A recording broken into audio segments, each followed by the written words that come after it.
Rosa was scrubbing the clothes she was washing slowly. Alone in the washroom of her mistress' house, she could hear the laughter of women washing clothes in the public bathhouse, from which she was separated by only a thin wall. She would have liked to be there with the other women to take part in their jokes and their laughter and their merry gossiping. But they paid a centavo for every piece of soiled linen they brought there to wash, and her mistress wanted to save this money. A pin she had failed to remove from a dress sank its point deep into her finger. She cried to herself in surprise and squeezed the finger until the blood came out. She watched the bright red drop fall into the suds of soap, and looked in delight at its gradual mingling into the whiteness.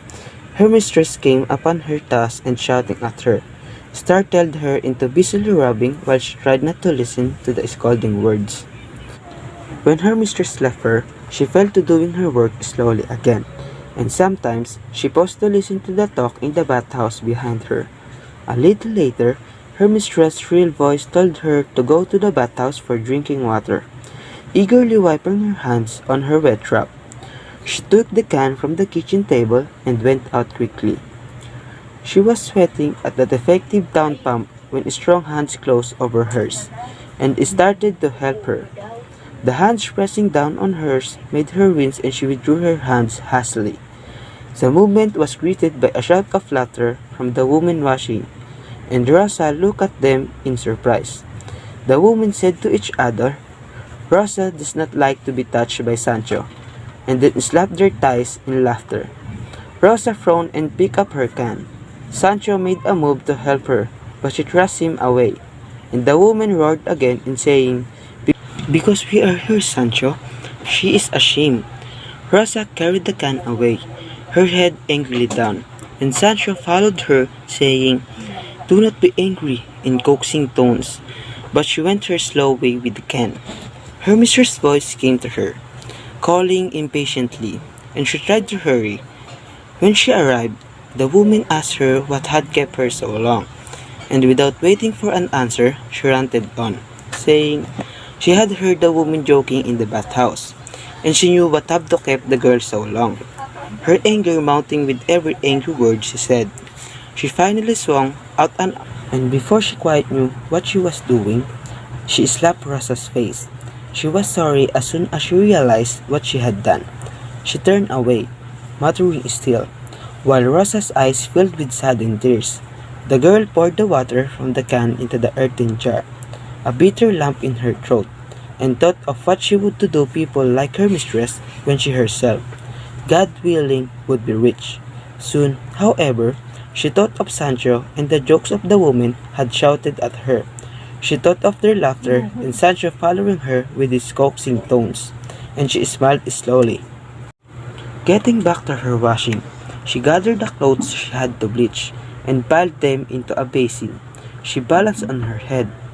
Passing her mistress in the kitchen, she said something about going to bleach the clothes. Under her breath added an epithet. She had to cross the street to get to the stones gathered about in whitened circle in a neighbor's yard, where she was wont to lay out the clothes. She passed some women hanging clothes on a barbed wire fence to dry. They called to her and she smiled at them. Some dogs chasing each other on the street. She did not notice because the women were praising her for the whiteness of the linen in the basin on her head. She was answering them that she hadn't even bleached them yet, when one of the dogs passed swiftly very close to her. Looking down, she saw in wild alarm another dog close on the heels of the first. An instinctive fear of animals made her want to dodge the heedlessly running dog, and she stepped gingerly this way and that. The dog, intent on the other it was pursuing, gave her no heed and ran right between her legs as Rosa held onto the basin in frantic fear lest it fall and the clothes get soiled. Her patadyong was tight in their wetness about her legs, and she fell down in the middle of the street. She heard the other woman's exclamation of alarm, and her first thought was for the clothes. Without getting up, she looked at the basin and gave obeisance, thanks when she saw the clothes still piled secure and undirtied. She tried to get up, hurrying lest her mistress come out and see her and slap her again. Already the women were setting up a great to-do about what had happened. Some were coming to her loudly abusing the dogs solicitously on their paces. Rosa cried, "Nothing's the matter with me." Still struggling to get up, she noticed that her wrap had been loosened and had bared her breast. She looked around wildly, sudden shame coloring her cheeks, and raised the wrap and tied it securely around herself again. She could stand, but she found she could not walk. The woman had gone back to their drying, seeing she was up, apparently nothing the worse for the accident. Rosa looked down at her right foot, which twinged with pain. She stooped to pick up the basin and put it on her head again. She tried stepping on the toes of her right foot, but it made her wince. She tried the heel, but that also made her bite her lip. Already her foot above the ankle was swelling. She thought of the slap her mistress had given her for staying in the bathhouse too long, and the slap she was most certain to get now for delaying like this. But she couldn't walk. That was settled. There came down the street a tartanilla without any occupant except the cochero, who rang his bell, but she couldn't move away from the middle of the street. She looked up at the driver and started angrily to tell him that there was plenty of room at the sides of the street, and that she couldn't move anyway, even if there weren't. The man jumped down from his seat and bent down and looked at her foot. The basin was still on Rosa's head, and he took it from her and put it in his vehicle. Then he squatted down and, bidding Rosa put a hand on his shoulder to steady herself, he began to touch with gentle fingers the swelling ankle, pulling at it and massaging it. They were still in the middle of the street. Rosa looked around to see if the women were still there to look at them, but they had gone away. There was no one but a small boy licking a candy stick, and he wasn't paying any attention to them. The cochero looked up at her. The sweat on his face saw her looking around with pain and embarrassment mingled on her face. Then, so swiftly, she found no time to protest. He closed his arms about her knees and lifted her like a child. He carried her to his tartanilla, plumped her down on one of the seats. Then he left her, coming back after a short while with some coconut oil in the hollow of his palm. He rubbed the oil on her foot and massaged it. He was seated on the seat opposite to Rosa's, and had raised the injured foot to his thigh, letting it rest there, despite Rosa's protest on his blue faded trousers. The basin of wet clothes was beside Rosa on the seat, and she fingered the clothing with fluttering hands. The cochero asked her where she lived, and she told him, pointing out the house.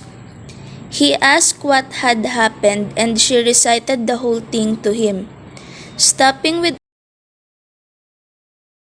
the meaning of her patadyong and the nakedness of her bosom. How glad she was he had not seen her though. The cochero had finished with her foot, and she slid from the seat, her basin on a hip. But he took it from her, asking her to tell him where the bleaching stones were. He went then and himself laid out the white linen on the stones, knowing like a woman which part to turn to the sun.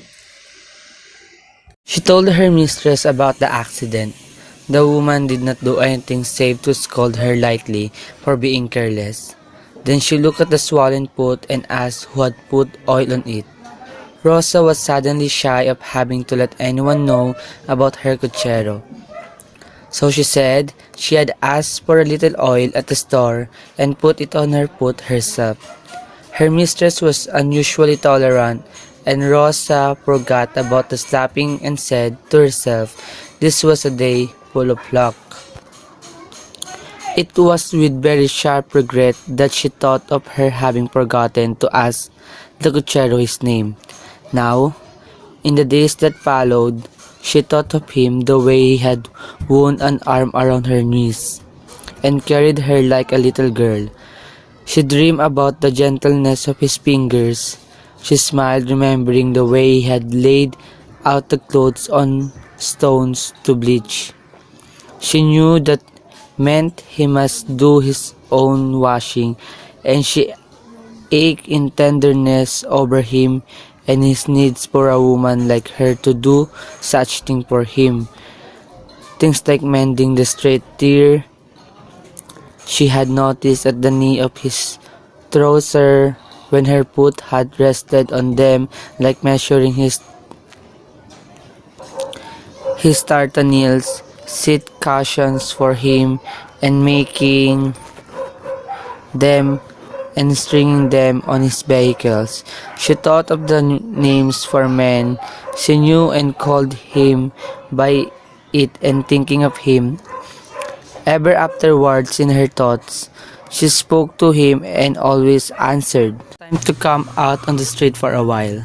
Every day, sometimes she would sweep the yard or trim the scraggly hedge of viola bushes, or she would loiter an errand for tomatoes or vinegar. She said to herself, he dreams of me too, and he thinks of me. He passes here every day wishing to see me. She never saw him pass, but she said to herself, he passes just when I am in the house, that's why I never see him. Some tartanilla would pass, and if she could, as soon as she heard the sound of the wheels, she looked out of a window, hoping it would be angels. Sometimes she would sing very loudly. If she felt her mistress was in a good humor and not likely to object, she told herself that if he could not see her, he would at least wish to hear her voice. Long no more to be part of the group about the water tank in the bathhouse. She thought of the women there and their jokes, and she smiled in pity, because they did not have what she had. Someone by the name of Angel, who knew how to massage injured feet back to being good for walking, and who knew how to lay out clothes for bleaching. When they teased her about Sancho, who insisted on pumping her can pull every time she went for drinking water, she smiled at the woman and at the man, full of her hidden knowledge about someone picking her up and being gentle with her. She was too full of his secret joy to mind their teasing, where before she had been openly angry and secretly pleased. Now she was indifferent. She looked at Sancho and thought him very rude. Beside Angel, he always put his hands over hers. When she made a move to pump water, he always spoke to her about not being angry with the woman's teasing. She thought he was merely trying to show off, and one day, Sancho said, "Do not mind their teasing. They would tease you more if they knew. I really feel like they say I do." She glared at him and thought him unbearably ill-mannered. She spat out of the corner of her mouth, letting him see the grimace of distaste she made when she did so. And seeing Sancho's disturbed face, she thought, if Angel knew, he'd strike you a big blow. But she was silent and proud and unsmiling. Sancho looked after her with a heavy can of water held by one hand. The other hand flung out to balance herself against the weight. He waited for her to turn and smile at him, as she sometimes did not but simply he went her way. He flung his head up and then laughed snortingly. Rosa's mistress made her usual bad-humored sulties against her fancied slowness. Noticing Rosa's sudden excursions into the street, she made remarks and asked curious questions. Always the girl had an excuse, and her mistress soon made no further questions. And unless she was in a bad temper, she was amused at her servants' attempts at singing. One night, she sent the maid to store for wine. Rosa came back with a broken bottle empty of all its contents. Sudden anger at the waste and the loss made her strike out with closed fist, not caring where her blow landed until she saw the girl in tears. It often touched her when she saw Rosa crying and pouring, but now the woman was too angry to pity. It never occurred to Rosa that she pulled herself straight out and returned every blow. Her mistress was 30-ish when pig-faced and a thin frame, and Rosa's strong arms used to pounding clothes and carrying water could easily have done her hurt. But Rosa merely cried and cried, saying now and then, "Arui, arui," until the woman, exhausted by her own anger, left off striking the woman to sit down in a chair, cursed loudly about the loss of such good wine, and asked where she was going to get the money to buy another bottle. Rosa folded her clothes into a neat bundle, wrapped them in her blanket, and getting out her slippers, thrust her feet into them. She crept out of a door without her mistress seeing her and told her she'd never come back to that house again. It would have been useless to tell her mistress how the bottle had been broken and the wine spilled. She had been walking alone in the street, hurrying to the wine store, and Sancho had met her. They had talked, begging her to let him walk with her and her saying her mistress would be angry if she saw. Sancho had insisted, and they had gone to the store and brought the wine. And then, going home, her foot had struck a sharp stone. She had bent to hold the foot up, looking at the sole to see if the stone had made it bleed. Her dress had a wide, deep neck, and it must have hung away from her body when she bent. Anyway, she had looked up to find Sancho looking into the neck of her dress. Her eyes were torn hastily away as soon as she straightened up, and she thought she could do nothing but hold her peace. But after a short distance, when their Risham walked home, he had stopped to pick up a long twig lying on the ground. With deep stroke, he had drawn twin sharp picks on the ground. They looked merely like the zigzag one those draw playfully without any strike. But Rosa, having seen him looking into her dress while she bent over, now became so angry that she swung out and with all her force struck him on the cheek with her open palm. He reeled from the unexpected blow and quickly steadied himself while Rosa shot name after name at him. Anger rose in his face. It was nearly dark, and there was no one else on the street. He laughed short, angry laughter and called her back name for name. Rosa approached him and made to slap him again, but Sancho was too quick for her. He had slapped out of her way, and himself slapped her instead. The surprise of it angered her into sudden tears. She swung up the bottle of wine she had held tightly in one hand and ran after the man to strike him with it. Sancho slapped her arm so hard that she dropped the bottle. The man had run away laughing, calling back a final underserved name at her, leaving her to look with tears at the wine seeping into the ground. Some people had come toward her, then asking what had happened. She had stopped picking up the biggest piece of glass and hurried back to her mistress, wondering whether could be believed and forgiven. Rosa walked down street after street. She had long ago wiped the tears from her face, and her thought were of a place to sleep, if it was late at night. She told herself she could kill Sancho if she ever saw him again. She picked up a stone from the road, saying, "I wish a cold wind could strike him dead," and so on. In the stone she wrapped tightly, saying, "If I meet him now, I could throw this at him and aim so well that I could surely hit him." She wrapped her arm in memory of the numbing blow the man had dealt it, and touched her face with furious shame, for the slap he had dared to give her.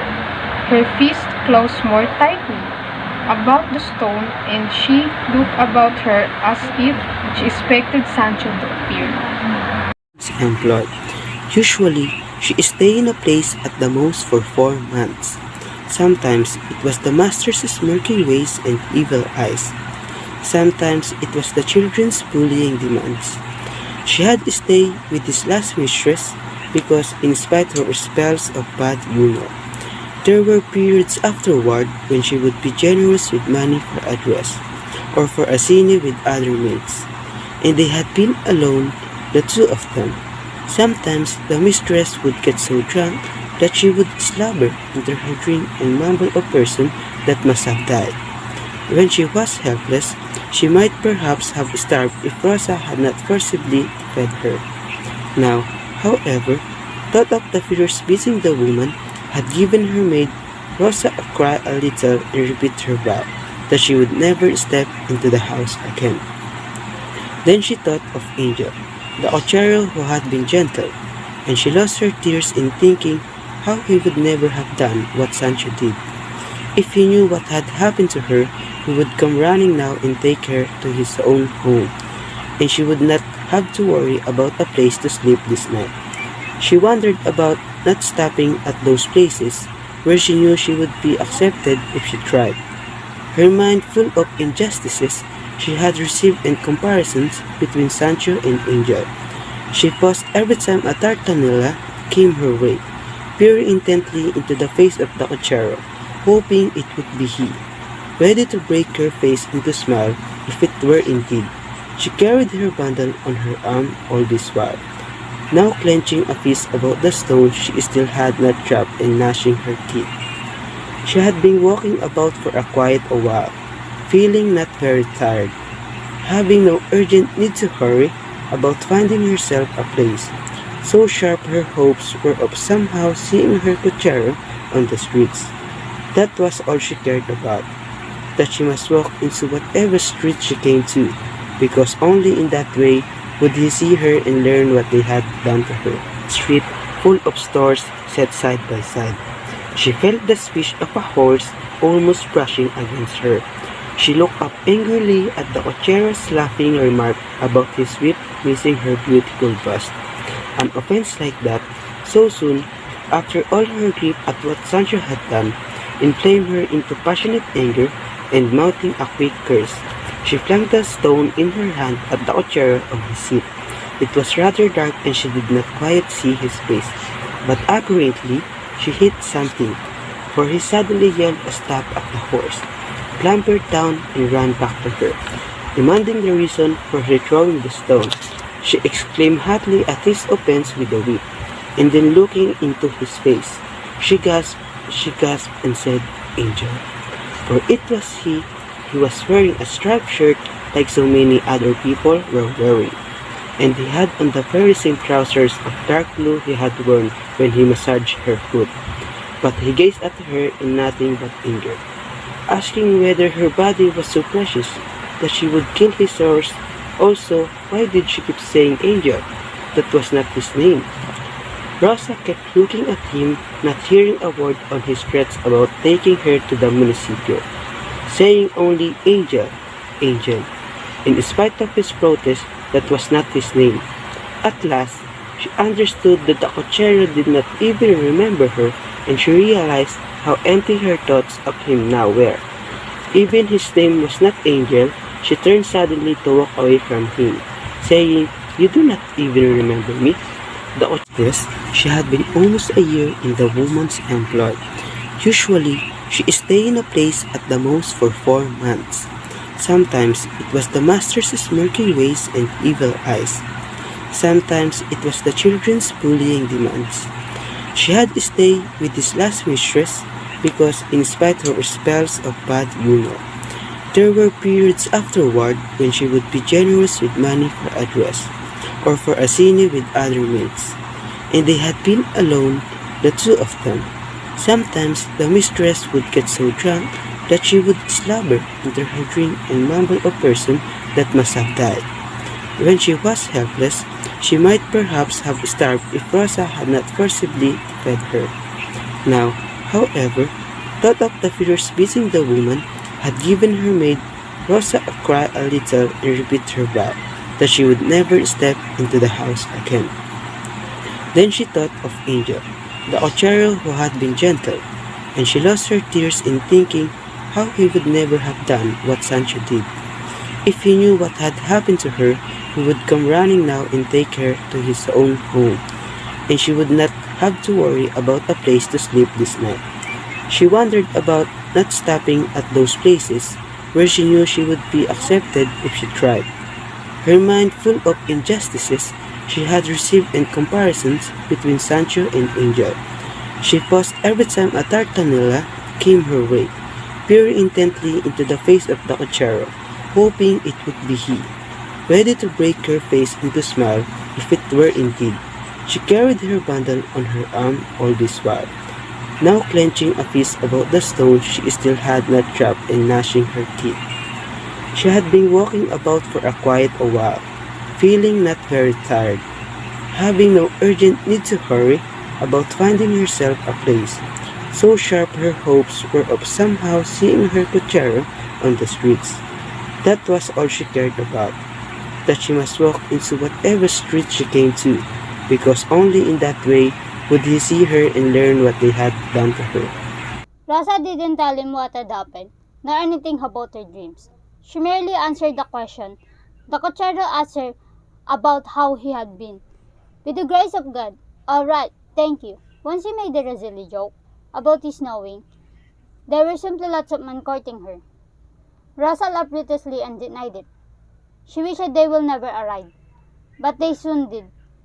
The cochero waited for her to get out and drove off, saying, "Don't mention it," to her many things. She ran after the tartanilla, and when it had gone off a little way, and asked, running beside the moving vehicles, looking up into his face, "What is your name?"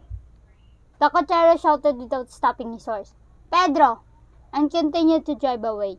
Rosa went to the house without hesitation, forgetting all her vows, and never stepping into it again and wondering why it was so still. She turned on the lights and found her mistress sleeping at the table with her head cradled in her arms. A new wine bottle before her, empty now all of its content, with an arm about thin woman's waist. She half dragged her into her bed. When the woman would wake, she would say nothing, remembering nothing. Rosa turned on the lights in the kitchen and hummed her preparation for meal.